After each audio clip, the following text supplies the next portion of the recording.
tu peux avoir des hedge funds qui sont prêts à payer plusieurs dizaines ou centaines de milliers d'euros par an pour avoir accès à de la bonne information. Bonjour et bienvenue sur Basis Point. Aujourd'hui, on rencontre Dimitri Granger, cofondateur de The Big Whale, le média qui s'est imposé comme la référence francophone de l'univers crypto. Ancien directeur chez Publicis, il a un regard bien affûté sur la manière dont on produit et consomme l'information. Avec son associé, il a choisi un pari audacieux, bâtir une communauté payante autour d'une information indépendante et de qualité sur la blockchain et la finance décentralisée. En gros, on crée le Reuters de la crypto. Merci à vous d'être toujours plus nombreux de nous suivre. Si vous nous découvrez, n'hésitez pas à nous laisser un petit commentaire, à liker et à vous abonner. Mon producteur me force à vous dire ça à chaque fois. Avec Dimitri, on a parlé de crypto, du paysage financier suisse et de ses opportunités, mais on a aussi parlé du modèle économique des médias dans un monde du tout gratuit et tout instantané. Alors justement, est-ce que les gens sont vraiment prêts à payer pour de l'information? Vous allez voir, il a les idées bien en place à ce sujet. Franchement, Dimitri Granger, on sort du Covid, à une époque où les médias tirent un petit peu la langue, et là vous vous dites, allez, on va lancer un média sur les cryptos. C'est courageux, vous pouvez nous raconter un petit peu la genèse de ce projet? Comment on en est arrivé là? Ouais. Bah, en fait, on y avait pensé avant. On y avait pensé, on commençait à y réfléchir en 2017-2018, au moment où tu as la crypto qui vit des heures assez incroyables, notamment avec le phénomène des ICO. Je ne sais pas si ça rappellera des bons souvenirs ou pas à certains. Mais beaucoup d'informations complètement fausses, beaucoup de bullshit aussi sur le secteur. Et donc on se rend compte à ce moment-là, donc avec mes deux associés, Grégory Raymond et Raphaël Bloch, à cette époque-là, et on se dit, il y a quand même un truc à faire, parce qu'il y a quand même beaucoup de choses qui sont racontées, qui sont n'importe quoi, et eux couvraient le sujet de façon plus ou moins discrète, plus ou moins ouvert dans leurs rédactions respectives. Ça a mis un peu de temps à émerger comme projet. Moi, perso, après, avec un ami, j'ai lancé une première newsletter qui s'appelait Block, pour un peu expérimenter. Et puis, en fait, on s'est décidé au moment où il y a de nouveau des crashs. Et en fait, c'est aussi un truc très perso. C'est aussi, on voit des gens qui se font avoir. Des gens qui perdent de l'argent, et ça, on dit en fait c'est pas possible, il y a trop d'asymétrie d'information. Parce qu'il y avait alors les crashs de la crypto mainstream, mais il y avait aussi pléthore d'arnaques et de coins insensés qui débarquaient avec toutes ces mises en scène hyper théâtrales de gens qui attiraient bien sûr. de monsieur et madame tout le monde qui voulaient se faire de l'argent facilement et rapidement en fait. Là, en fait, on se disait c'est pas possible que il y a autant de promesses et de potentiel dans cette industrie et que par ailleurs, tout le système d'information autour de cette industrie soit à ce point-là, pardon pour le terme, mais pété, quoi. Voilà. Et donc, l'idée, elle vient de là et de la volonté de lancer une marque, de lancer un projet ensemble et de se jeter et de faire all-in, parce qu'on a fait all-in sur le projet. Eux, ils ont quitté leur poste. Moi, j'avais ma boîte que j'ai fermée peu de temps après. On a fait, complètement, on a tout mis sur ce projet. Donc vous y croyez à fond dès le premier jour? Depuis le premier jour, ouais. Mais alors, le système d'information, comme vous dites, il était pété. Pourquoi? C'est parce que les journalistes mainstream comprenaient pas assez bien la crypto, ou parce que dès le départ, en fait, c'était un univers, un microcosme où la prise d'information se faisait par des voies peu conventionnelles? Sur Telegram, sur X, Twitter. Tu as bien résumé les choses, ouais, un peu ces deux aspects, c'est-à-dire qu'effectivement, c'est pas que les journalistes traditionnels, on va dire dans la presse traditionnelle, ne savaient pas couvrir ce sujet, c'est qu'ils ne voulaient pas couvrir ce sujet, parce qu'il était perçu comme un truc purement spéculatif, du casino, du blanchiment d'argent, enfin, tous les poncifs qu'on peut avoir sur ça. Et donc, il y avait une vraie barrière. Et puis de l'autre côté, effectivement, ce qu'il faut comprendre, c'est que la crypto, elle a émergé dans les années 2010, donc émergence des réseaux sociaux, émergence aussi de ce monde des créateurs de contenu, des influenceurs, qui a plein d'aspects positifs. Mais c'est vrai qu'il y a eu aussi beaucoup d'abus, beaucoup de problèmes par rapport à ça. Et donc, entre les deux, effectivement, il n'y avait pas grand-chose. Donc, début des années 2010, on avance aux années 2020. Là, il commence à y avoir un petit peu de ménage qui est fait, les choses commencent à se structurer, on arrive à discerner le concret, le sérieux du bullshit. Mais sérieux en tout cas. On essaye justement. Donc aujourd'hui, on en est où avec la maturité de ce nouveau monde en fait de la crypto? On est à un stade un peu intermédiaire. Je lisais une analyse qui comparait en fait le moment qu'on vit aujourd'hui à 1996-98 par rapport à Internet. Donc on en est encore, on va dire au début, pas au balbutiement, mais au début. Donc on a le Windows 95 de la crypto. Ouais, quelque part, ça peut être ça. Je pense que ça peut être comparé à ça. Je pense que le potentiel, il est considérable. Après, ce qui est intéressant, c'est que en fait, la crypto, ou cet univers-là, il est à l'image de la société. C'est-à-dire qu'en fait, il y a de tout. Voilà, c'est un miroir. Tu as toujours des arnaques, tu as toujours des projets scammy.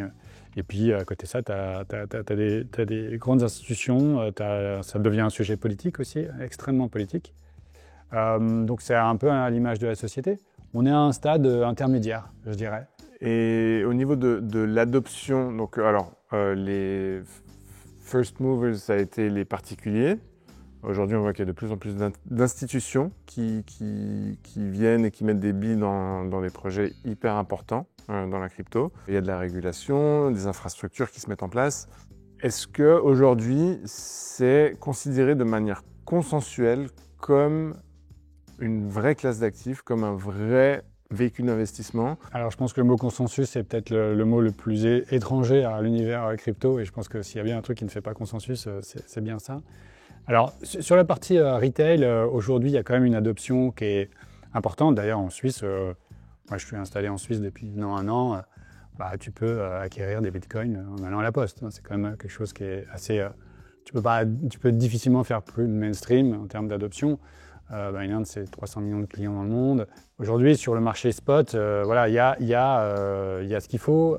Il y a encore évidemment de la réserve, mais on voit des grandes marques bancaires petit à petit commencer à intégrer dans les produits progressivement un petit peu de crypto. Donc on voit qu'on a cette adoption-là. Au niveau institutionnel, il y a encore pas mal de réticences. Évidemment, le signal envoyé par les États-Unis, le moment Trump, et notamment aussi pour les gérants ici en Suisse, un moment hyper important parce que c'est un signal très très fort. La régulation européenne a des défauts, mais quand même pose un cas. Donc petit à petit, les choses effectivement se mettent en place. Ça commence à être considéré comme une classe d'actifs spécifique, avec quand même un tropisme très fort sur Bitcoin. Le reste a un petit peu plus de mal quand même à se faire une place, mais ça progresse. Ouais, ça progresse. Comment ça se fait d'ailleurs qu'il y ait cette domination du Bitcoin? Le narratif hors numérique est plus simple à comprendre. Ça a quand même démontré une forme de résilience, même s'il y a eu des hauts et des bas, et il y en aura encore très fortes. Il y a des signaux qui ont notamment institutionnels qui ont montré que ça devenait un actif. Alors il y a beaucoup de débats encore, et d'incompréhension autour de ce qu'est Bitcoin, mais malgré tout, il y a plus de consensus là-dessus, et c'est quand même aujourd'hui la crypto-monnaie la dominante. Donc, et c'est celle qu'on comprend un peu plus, ou qu'on croit comprendre un peu plus. Donc c'est assez logique. Donc c'est plus du geek money, c'est vraiment... Ce n'est plus seulement du geek money. Il y a encore de ça, mais ce n'est plus seulement du geek money. Et combien elle vaut aujourd'hui, la première pizza qui avait été achetée? Oula, très cher, très très cher. Très cher, mais ça, effectivement, ça fait partie un peu du folklore et de l'histoire de cet écosystème. Et c'est très chouette. Et il y a aussi une des raisons, tu me posais la question tout à l'heure de pourquoi on s'est lancé. En fait, c'est un écosystème, encore une fois, qui a plein de défauts, mais il y a une concentration de gens extrêmement brillants. Enfin, on trouve les meilleurs développeurs, des entrepreneurs incroyables, beaucoup d'autodidactes, énormément d'autodidactes. Et ça, c'est souvent un très bon signe. Donc, c'est aussi un écosystème assez incroyable qui crée aujourd'hui des choses absolument incroyables. Et encore une fois, à l'image de la société avec des bons et des mauvais aspects. En parlant justement de cet écosystème, de sa culture, aujourd'hui, on est quand même très loin de l'esprit cypherpunk qui a donné naissance au Bitcoin, à Satoshi, où qu'il soit. Il doit en penser, il doit se dire que c'est pas exactement à ça qu'il pensait quand il a eu cette idée. Oui et non, moi il y a un truc qui m'amuse souvent, c'est un écosystème où on parle beaucoup de décentralisation. de désintermédiation. Et en fait, là où il y a le plus d'activité, c'est avant une réunion de la Fed pour savoir si les taux vont monter ou baisser. Exactement, parce qu'à la base, c'était un outil d'émancipation, Oui, mais de faire un doigt d'honneur au système en disant on ne vous fait pas confiance, on a un système décentralisé, trustless, Ouais. et puis là, on rentre dans le système à pieds joints. Bah oui et non, en fait. Effectivement, le système est en train, la finance traditionnelle est en train d'essayer de réingurgiter les choses, mais c'est plus compliqué que ça. Et en réalité, ça reste un modèle alternatif, et notamment on le voit vis-à-vis des stablecoins. Qu'est-ce qui va se passer avec les stablecoins et la monnaie numérique? Ça va vraiment poser la question des intermédiaires. Dans quelques années, est-ce qu'on aura toujours besoin d'une banque alors qu'en fait la monnaie pourra s'échanger comme ça, sans intermédiaire? C'est vrai aussi pour les entreprises. Donc ça reste pour moi, en termes de modèle alternatif de société, là où il y a le plus de potentiel. Mais oui, effectivement, les grandes institutions, la régulation, le politique essayent de capter ce trend. Est-ce qu'il y a encore des puristes qui Oui. osent la voir en disant mais arrêtez avec vos ETF, arrêtez avec vos Bien sûr. fonds, arrêtez avec vos histoires de Fed et de SEC. Nous, on est sur la blockchain et c'est notre univers et puis on va pas rentrer là-dedans. On le voit notamment dans la tendance des Bitcoin Treasuries Company, donc ces entreprises qui en fait cherchent à accumuler du Bitcoin parce qu'elles font le pari que dans quelques années, en fait, la monnaie fiat ne vaudra plus rien, que le système des grandes banques centrales, en fait, qui repose sur pas grand-chose et aucune valeur démocratique, ne fonctionnera plus. Et donc, en fait, toute la réserve de valeur ira dans le numérique et dans Bitcoin. Tu as encore ces visions très radicales des choses, évidemment. Et puis, encore une fois, tu as des gens qui disent oui, mais comment c'est surtout un actif sur lequel on peut investir, faire du profit, etc. Donc, encore une fois, il y a un peu de tout. Et c'est ça qui fait la richesse et l'intérêt de suivre ça. Et donc, mon père qui a fêté ses 73 ans hier, est-ce qu'il devrait acheter du Bitcoin? Bien sûr, il n'est pas trop tard. Même s'il ne comprend pas très bien ce que c'est? Évidemment, c'est toujours mieux de comprendre c'est une des bases de l'investissement. Il vaut mieux investir dans les choses qu'on comprend. Aujourd'hui, l'information, elle est disponible. Si on veut comprendre ce qu'est Bitcoin, on peut le faire aujourd'hui. L'information est là, ça prend toujours un peu de temps. Il y a une barrière à l'entrée, effectivement. Mais oui, c'est très sain, parce que ça nous oblige aussi à nous reposer la question de notre rapport à l'argent, de notre rapport à la monnaie et de notre rapport à l'investissement. Donc en fait, tout ça, c'est des choses très utiles. Évidemment, les États-Unis jouent un rôle central dans le monde de la crypto. L'Europe essaie de se positionner. Qu'en est-il de la Chine et la crypto? Elle en est où aujourd'hui dans son rapport avec la crypto? Ils ont fait beaucoup de choses au départ, au lancement. Il y a notamment beaucoup de minage en fait, qui s'est développé là-bas. Après, ils ont développé leur propre monnaie numérique, mais qu'en fait un outil de contrôle. Il ne faut jamais perdre de vue que ça reste un État autoritaire et que donc le rapport à la monnaie, le rapport à l'État, le rapport n'est pas du tout le même que le nôtre. C'est juste des clés de surveillance en fait. Voilà, en tout cas personnellement, je ne suis pas expert du sujet sur la Chine spécifiquement parce que c'est un sujet qu'on traite peu parce que par définition l'information est assez peu accessible. Mais là où on voit qu'en Asie, il y a des places extrêmement importantes, que ce soit Hong Kong, évidemment Singapour, la Corée, très actives sur les actifs numériques. La Chine est aujourd'hui un petit peu un angle mort, mais parce que, encore une fois, la perception et le rapport, ce que je disais tout à l'heure, et je pense qu'il faut vraiment l'avoir en tête, ça devient un sujet politique, ça devient un sujet de souveraineté, et ils ne peuvent pas laisser les gens faire n'importe quoi. J'allais le dire justement, parce que là, la Chine, aujourd'hui, avec tout ce qui se passe dans le monde, elle est vraiment en train de prendre une place très particulière, avec une puissance grandissante, presque à l'ombre de tout ce qui attire l'attention sur le plan international. Les tensions économiques en Europe, les guerres au Moyen-Orient, les frasques de Trump. Et à côté, la Chine qui déroule, qui grossit, qui grandit. Temu qui débarque en Suisse il y a quelques jours et qui fait peur à tout le monde. Est-ce qu'ils ne sont pas en train de commettre une erreur stratégique sur le long terme, à rester déconnectés du tissu crypto international comme ça?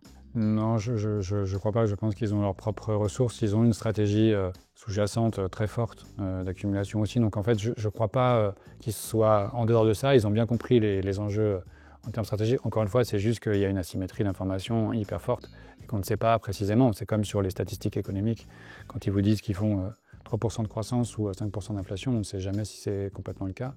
Donc il faut vraiment faut se méfier, et ils ont bien compris les enjeux, ça c'est certain.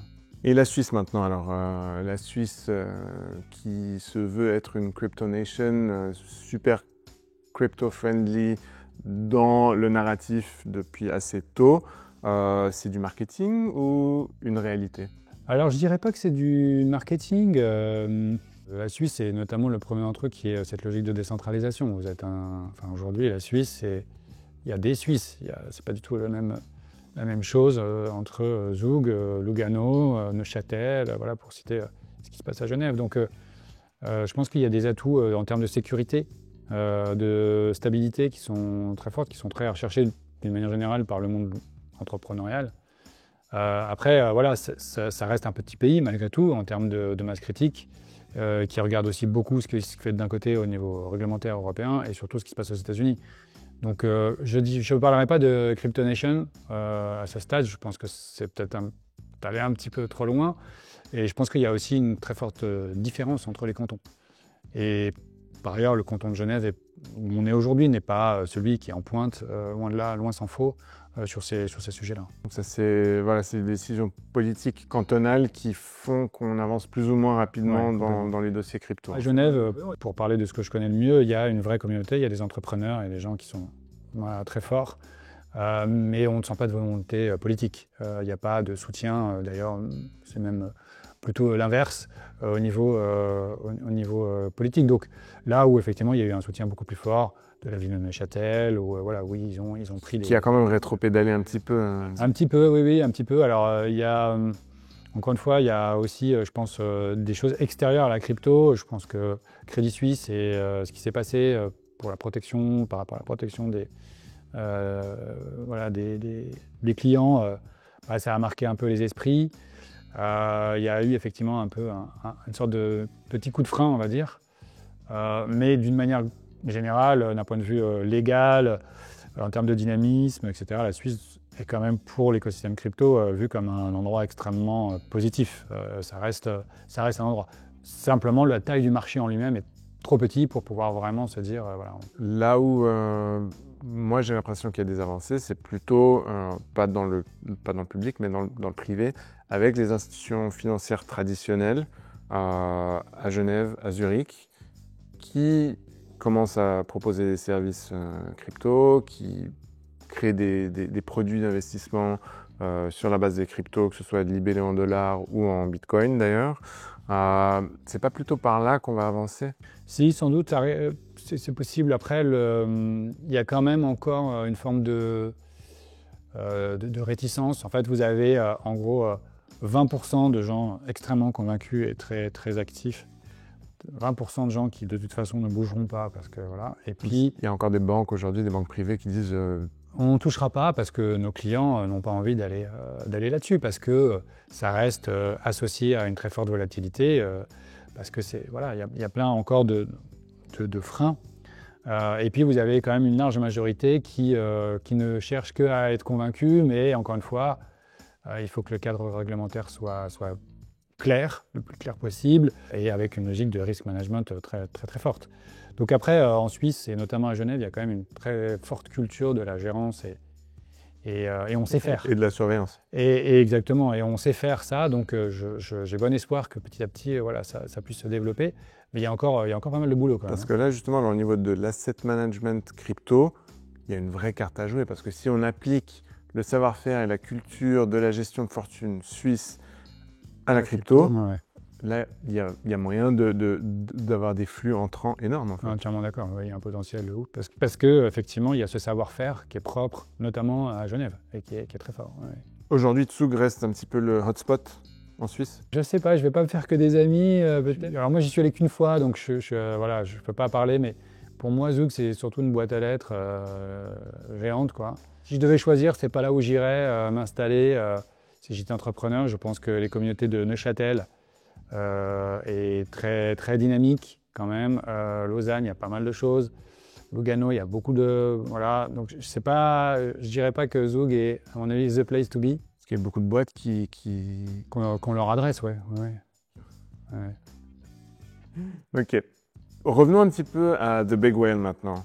Moi, j'ai une question assez centrale, délicate, c'est celle du modèle économique. Parce qu'aujourd'hui, justement, on est dans un monde de l'instantané, du gratuit, du facile d'accès, du chat GPT.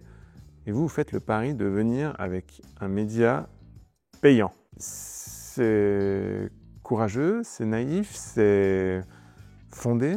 Alors un peu tout, hein. Je pense que c'est un peu une... oui, on nous a pris un peu pour des fous et on continue d'ailleurs à nous prendre un peu pour des fous par rapport à ça. Non, il y a du rationnel derrière. En fait, je pense que tu as bien résumé les choses. C'est-à-dire qu'en fait, tout est gratuit, tout est instantané, tout est facile. Et en fait, tu ne peux plus faire le tri aujourd'hui. Tu as tellement d'informations aujourd'hui que ça devient un sport de traiter l'information. Je discutais cette semaine avec le patron d'un fonds spécialisé blockchain. Il me disait qu'il recevait 800 mails par jour. Et lui, son métier, c'est de traiter l'information, hein. C'est vraiment ça, c'est d'avoir le edge informationnel. Donc, on a fait un calcul très simple. On s'est dit, en fait, l'industrie de l'information dans la finance traditionnelle, c'est à peu près 50 milliards, 50-60 milliards. C'est 1% de la valeur globale du marché. Il va se passer à peu près la même chose dans le secteur des actifs numériques. C'est un marché qui va grossir petit à petit, où l'information va devenir un edge hyper important. Donc, on va pouvoir trouver des gens qui vont avoir besoin de gagner du temps, avoir un avis, une analyse objective, indépendante sur l'économie, sur les entreprises du secteur, sur le marché, sur la tech. Donc en fait, c'est pas juste de la news, c'est de l'intelligence économique. En fait, on ne fait pas de la news. En fait, là où je te rejoins, c'est que la news, il n'y a plus de business sur la news. Une fois qu'une news est sortie, elle est déjà consommée, obsolète, parce que voilà, et tu ne peux plus faire de news. D'ailleurs, c'est pour ça que nous, on a fait un choix très radical, c'est-à-dire qu'aujourd'hui, on a une présence sur les réseaux sociaux, où justement, on donne notre avis sur la news, et c'est les journalistes qui le font, ils le font très bien. Et ensuite, on a une plateforme fermée. Mais on n'a pas d'intermédiaire, on n'a pas un site média, où on publie avec une logique SEO en espérant que vendre de la publicité, etc. C'est quelque chose auquel vous aviez pensé? C'est complètement acté, on l'a conceptualisé en observant aussi le fait que cet intermédiaire en fait, dégrade aussi pas mal l'expérience utilisateur.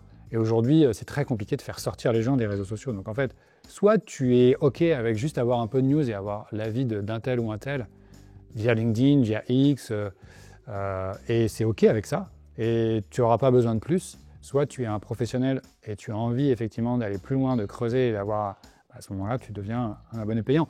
Et honnêtement, pour des institutions financières, c'est hyper important. Tu peux avoir des hedge funds qui sont prêts à payer plusieurs dizaines ou centaines de milliers d'euros par an pour avoir accès à de la bonne information. Alors j'allais dire, donc en fait, pour prendre l'exemple de la Suisse par exemple, le concurrent de The Big Whale, c'est pas Le Temps, mais c'est plutôt Reuters ou Bloomberg. Exactement, oui, tout à fait, absolument. Et avec cette approche très pure player, où on connaît les gens, on est capable d'investiguer sur tel ou tel projet, on a un réseau international. Vous êtes sollicité par d'autres journalistes de médias mainstream? Oui, en permanence, alors pas toujours sur les bonnes raisons. Il y a eu notamment toute cette triste affaire de kidnapping, choses comme ça, où là, oui, on est sollicité. Cette semaine, d'ailleurs, Grégory était interviewé par Canal+ pour un documentaire sur FTX. Bon, voilà, donc on est en permanence sollicité par des médias aussi en Suisse, parce qu'on est vu comme une sorte de bridge, en fait, entre les univers. Entre le monde normal et le monde, voilà, le monde de fou de la crypto. Le monde un peu particulier.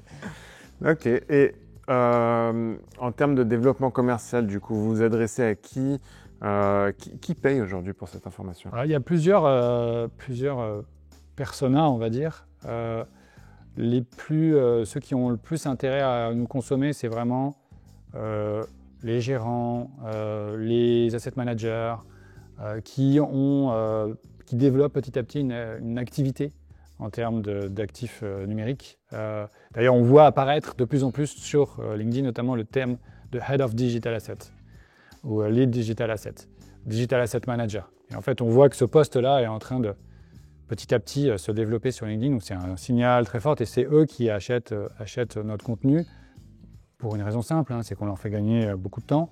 Et donc c'est plutôt cette cible, on va dire, institutionnelle et financière. Après, il y a les acteurs publics, que ce soit le régulateur, le public, parapublic, le politique aussi, on est très consommé parce qu'en fait, encore une fois, ils ont besoin d'une source fiable où ils ne se disent pas « Ok, mais en fait, il me parle de tel projet, mais parce qu'en fait, il a été payé par ce projet, il a reçu des tokens. » Non, en fait, on ne fait pas ça. Donc, du coup, il y a une sorte de confiance qui est accordée à ce qu'on fait. Vous avez une ligne éditoriale et déontologique hyper claire, en fait. Oui, c'est clair. C'est la même morale que la même déontologie que du journalisme mainstream. Alors, c'est pas une question de morale, c'est une question de façon de faire un métier. Et effectivement, nous, on n'est pas incentivé à parler de certains projets. On ne fait pas du marketing déguisé pour les projets. C'est une ligne de crête qui est toujours compliquée, évidemment. On essaie d'être le plus objectif possible. Il y a des fois où on s'est trompé, il y a des fois où on avait raison. Voilà, mais en tout cas, on le fait. Et c'est pour ça que le modèle de l'abonnement est la façon la plus simple de garantir cette idée d'autonomie et d'indépendance éditoriale. Dimitri Granger, merci beaucoup. Franchement, moi je vous suis avec beaucoup de plaisir et je vous félicite. C'est un beau projet, je vous souhaite vraiment le meilleur pour l'avenir. Voilà, merci d'avoir été avec nous. J'espère que ça vous a plu. Si c'est le cas, likez, partagez, laissez-nous un petit commentaire et n'oubliez pas de vous abonner. Enfin, si vous avez des choses à nous raconter, contactez-nous, venez et parlons-nous franchement.